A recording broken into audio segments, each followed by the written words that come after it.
நமக்கு கோபம் வரும். கோபம் எனப்படும் இந்த உணர்ச்சி மிகவும் மோசமானது.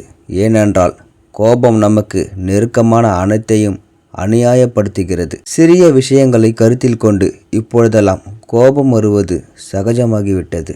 இவன் கோபமே அவனுக்கு எதிரி என்று பெரியவர்கள் சொல்லியிருப்பார்கள். கோபத்தால் ஏற்படும் இழப்புகள் நம்மை மிகவும் வருத்தப்படுத்துகின்றன. உனக்கு தெரியும், பெரும்பாலான சாலை விபத்துகளுக்கு கோபமே காரணம். கோபம் வருவது இயல்பு, ஆனால் சிறு காரணங்களுக்காக நம் மதிப்பை இழக்கக்கூடாது. ஒரு நபர் கோபத்தில் கத்தும்போது அல்லது பேச முயலும்போது அந்த உணர்ச்சியின் காரணமாக அவர்கள் மற்றவர்களை காயப்படுத்துகிறார்கள். ஏனென்றால் அவர்கள் உங்கள் மீது வைத்திருக்கும் அபிப்பிராயம் அதை நீங்களே எடுத்துக்கொள்வீர்கள். கோபத்தில் கூட நாம் சொல்ல விரும்பும் விஷயத்தை சொல்ல வேண்டும். அதற்கு நாம் நம்மை கட்டுப்படுத்தி கொள்ள வேண்டும். கோபத்தினால் ஏற்படும் இந்த 5 விஷயங்களை நாம் பார்க்கலாம் வாங்க. முதல் விஷயம், உங்களால் எல்லாவற்றையும் கட்டுப்படுத்த முடியாது. நண்பரே, நாம் நன்றாக நினைவில் கொள்ள வேண்டியது, நம் கட்டுப்பாட்டிற்கு அப்பாற்பட்ட விஷயங்களை நம்மால் கட்டுப்படுத்த முடியாது. நமது எண்ணங்கள், அவற்றின் நடைமுறைகள் மற்றும் அவற்றின் விளைவுகள், நம் எதிர்வினையாற்றும் எதிர்வினைகள், இவை நம் கட்டுப்பாட்டில் இல்லை.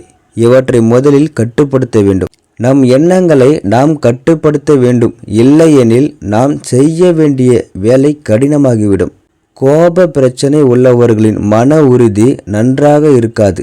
அதிகப்படியான கோபம் கட்டுப்படுத்த முடியாததாக கருதப்படுகிறது. ஆனால் நம்மால் கட்டுப்படுத்த முடியும். நாம் ஒரு சாலையில் செல்கிறோம் என்று கற்பனை செய்து பாருங்கள். அப்பொழுது ஒரு நபர் துப்பாக்கியுடன் உங்களிடம் வந்தார். பிறகு நீங்கள் எப்படி எதிர்வினையாற்றுவீர்கள்? அப்படிப்பட்ட பீதியில் வாழும் மரணமும் கூட அந்த நபரிடம் பயத்துடனும் மரியாதையுடனும் பேசுகிறோம். இப்படித்தான் நாம் எதிர்வினையாற்றுவோம். ஒவ்வொரு நாளும் நாம் சில காரணங்களால் மிகவும் கோபப்படுகிறோம். அந்த கோபத்தை பொருட்கள் அல்லது மக்கள் மீது காட்டுகிறோம். பலர் எங்கள் மீது கோபத்தில் உள்ளனர். குடும்பம், அலுவலகத்தில் முதலாளி மற்றும் தற்செயலாக நீங்கள் சந்திக்கும் நபர்கள். அவர்களின் கோபத்தை நம்மால் கட்டுப்படுத்த முடியாது. ஆனால் நாம் நம்மை கட்டுப்படுத்த முடியும். பார்க்கில் நடந்து செல்லும்போது யாராவது உங்கள் காலில் மிதிக்கிறார்கள் என்று வைத்துக்கொள்வோம். உடனே கோபம் வருகிறது. ஒரு முறை யோசித்து பாருங்கள். சில வேளைகள் அவசரமாக செயல்பட வேண்டும். அதனால்தான் தற்செயலாக அனைத்தையும் மிதித்து விடுகிறான். அதை அப்படியே விட்டுவிட்டு நம் வேலையை செய்தால் போதும். நம்பர் 2, உடனடியாக எதிர்வினையாற்ற வேண்டும். Don't react immediately. எதற்கும் எதிர்வினையாற்றும் போது அது எரிச்சல் ஊட்டுவதாக இருந்தால் உடனடியாக எதிர்வினையாற்றாமல் மனதை அமைதிப்படுத்தி கொண்டு பிறகு எதிர்வினையாற்றுவது நல்லது. நம் எதிர்வினைக்கு சிறிது நேரம் கொடுத்தால் நன்றாக இருக்கும். ஒரு உளவியல் ஆய்வு சொல்வது என்னவென்றால், நமக்கு மூளையில் 2 கிணறுகள் உள்ளன. கோபத்தின் போது நமது மூளையின் வலது பக்கங்கள் அதன் ஒரு பகுதியாகவும் சிந்திக்காமல் எதிர்வினையாற்ற வைக்கிறது. மறுபக்கம் என்னவென்றால் இடது பக்க பகுதி மட்டுமே. இது பெறப்பட்ட தகவலை செயலாக்குகிறது மற்றும் ஒரு தீர்வை வழங்குகிறது. இது சிறந்த பதிலையும் தருகிறது. இந்த வழியில் நாங்கள் எங்கள் பதிலை தாமதப்படுத்துகிறோம். சிறிது நேரம் கழித்து எதிர்வினையாற்றுவது நல்லது. இப்படி செய்வதால் நம்முடைய கோபம் கண்ட்ரோல் செய்ய முடியும் என்று நம் மூளை நமக்கு சொல்கிறது. ஒரு நிமிடம், இப்பொழுது எதிர்வினையாற்ற வேண்டாம். அவர்களின் உணர்வை பற்றியும் சிந்தியுங்கள். பிறகு எதிர்வினையாற்றுங்கள். இதை பழக்கப்படுத்தி கொண்டால் நம்மை சுற்றியுள்ளவர்கள் நம்மை பக்குவப்பட்டவர்களாக கருதுகிறார்கள். எனவே இனிமேல் நீங்கள் ஒவ்வொரு முறையும் கோபம் வரும்போது 10 நிமிடம் அல்லது 15 நிமிடம் நேரம் கொடுங்கள். பிறகு ரியாக்ட் செய்யவும்.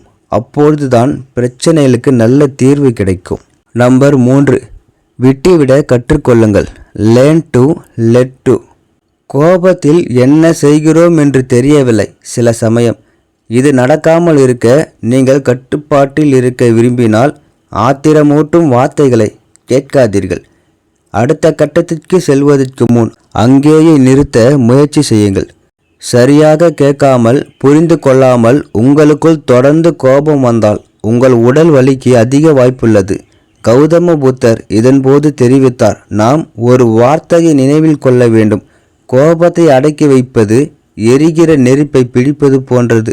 அது நம்மையும் மற்றவர்களையும் எரிக்கிறது. உங்கள் கோபத்தை கட்டுப்படுத்த அதற்கு ஒரு எளிய தீர்வு உள்ளது. வெளிப்படையாக பேசுங்கள்.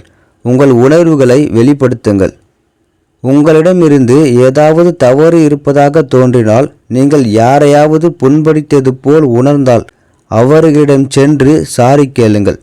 மக்கள் அதைதான் நினைக்கிறார்கள். மன்னிப்பு கேட்பதன் மூலம் நம்மை குறைத்து எடை போடக்கூடாது. இது நமது பலத்தையும் முதிர்ச்சியையும் காட்டுகிறது. வேறு யாராவது தவறு செய்தால் அவர்கள் உங்களிடம் மன்னிப்பு கேட்க வரும்போது அதை நீங்கள் ஏற்றுக்கொள்ள முயற்சி செய்யுங்கள்.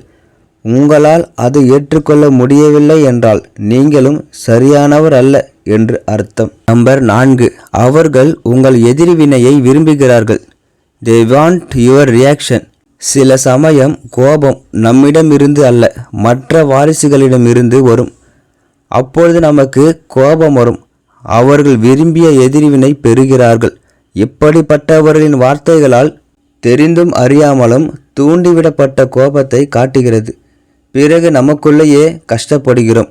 எனக்குள் இவ்வளவு கோபமா? இறுதியில் இந்த கோபம் நமது ஆளுமையின் ஒரு அங்கமாகிறது. உங்கள் கோபத்திற்கு காரணம் சில பாதுகாப்பின்மைகள். இது உங்களை வீழ்த்தும் ஒரு வெளிப்புற காரணியாகும். சற்று கற்பனை செய்து பாருங்கள். நீங்கள் ஒரு விருந்துக்கு சென்றீர்கள். அவர்களில் சிலர் உங்களை கேலி செய்கிறார்கள். அவர்கள் அவ்வாறு செய்வதற்கு என்ன காரணம்? அவர்களின் நோக்கத்தை பற்றி யோசித்தீர்களா? அவர்கள் உங்கள் கோபத்தை எதிர்பார்க்கிறார்கள். நீங்கள் அதற்கு எதிர்வினையாற்றினால் அவர்கள் வெற்றி பெறுவார்கள். கோபமாக இருப்பதற்கு அவர்கள் விரும்பும் எதிர்வினைகள் ரியாக்ஷன் நீங்கள் கொடுப்பதால் நீங்கள் உங்கள் மதிப்பை இழக்கிறீர்கள். அதன் பிறகு உங்கள் நண்பர் உங்களுக்கு அறிவுரை கூறுவார். நீங்கள் ஏன் தேவையில்லாமல் நடந்து கொண்டீர்கள்? அவர்கள் முன் கோபப்படாமல் நீங்கள் அங்கு நம்பிக்கையுடன் பதிலளித்தால் உங்கள் மனதளவில் எவ்வளவு வலிமையானவர் என்பதை மற்றவர்கள் அறிவார்கள். மக்கள் யாரை தூண்டுவார்கள்? யாரிடமிருந்து அவர்கள் விரும்பிய எதிர்வினை பெற முடியுமோ அவர்கள்தான் தூண்டிவிடுகிறார்கள். கோபப்படாமல் நம்பிக்கையுடன் பேசுங்கள். அவர்கள் உங்களை விட்டு விலகி விடுவார்கள். அதனால் கோபத்தை கட்டுப்படுத்துவது நல்லது. நம்பர் 5, நாடகத்தை உருவாக்காமல் விஷயங்களை செய்ய முயற்சிக்கவும். Try to do things without creating drama. நாடகத்தை உருவாக்குவதும் நல்ல விஷயம்தான். அது மோசமாக மாறும். சில இயற்கையான விஷயத்தை கூட நாடகமாக்குகிறார்கள். இலகுவாக எண்ணம் கொண்டவர்கள் அவர்கள் சொல்கிறார்கள், நாடகம் படைப்பவர்களிடம் இருந்து விலகி இருப்பது நல்லது. நீங்கள் சொல்வது முக்கியமில்லை, ஆனால் எப்படி சொல்கிறீர்கள் என்பதுதான் முக்கியம். இதன் பொருள் என்னவென்றால், என்ன சொன்னாலும் பரவாயில்லை, ஆனால் எப்படி சொல்கிறீர்கள் என்பது முக்கியம். சில சமயம் தவிர்க்க முடியாத சூழ்நிலைகளை சந்திக்க நேரிடும். உங்களுக்கு கோபம் கூட வரலாம். பின்னர் அதை செய்வதற்கான சரியான வழி சூழ்நிலையை தெரியாமல் இருக்கலாம். நீங்கள் அதற்கு கோபமாக எதிர்வினையாற்ற வேண்டாம். கோபத்தில் பேசினால் மற்றவர்கள் அதை எடுத்துக்கொள்வார்கள். நீங்கள் சொல்வதில் இல்லை, நீங்கள் எப்படி சொல்கிறீர்கள் என்பதில் கவனம் செலுத்துங்கள். நாம் பேசும் விதம் நமது வெளிப்பாடு, நமது உடல் மொழி சுட்டி காட்டுகிறது. கோபம் வந்தால் வெளிக்காட்டாதே. அவர்கள் எப்படி புரிந்து கொள்கிறார்கள் என்று சொல்லுங்கள். அவர்கள் புரிந்து கொண்டதை சொல்லுங்கள். உங்கள் கோபம் உங்களை பலமுறை இழக்க வைக்கும். உங்கள் கோபத்தை உணர்ச்சிகரமான கருவியாக பயன்படுத்தி முயற்சிக்கவும். இது உங்கள் வாழ்க்கையை கட்டுப்படுத்துகிறது. இது உங்கள் நடத்தையும் பாதிக்கிறது. அதனால் நாடகத்தை விட்டு விலகி இருங்கள். இந்த வீடியோ உங்களுக்கு பிடிச்சிருந்தா என்னுடைய சேனலை லைக் பண்ணுங்கள், ஷேர் பண்ணுங்கள், சப்ஸ்கிரைப் பண்ணுங்கள். நன்றி, வணக்கம்.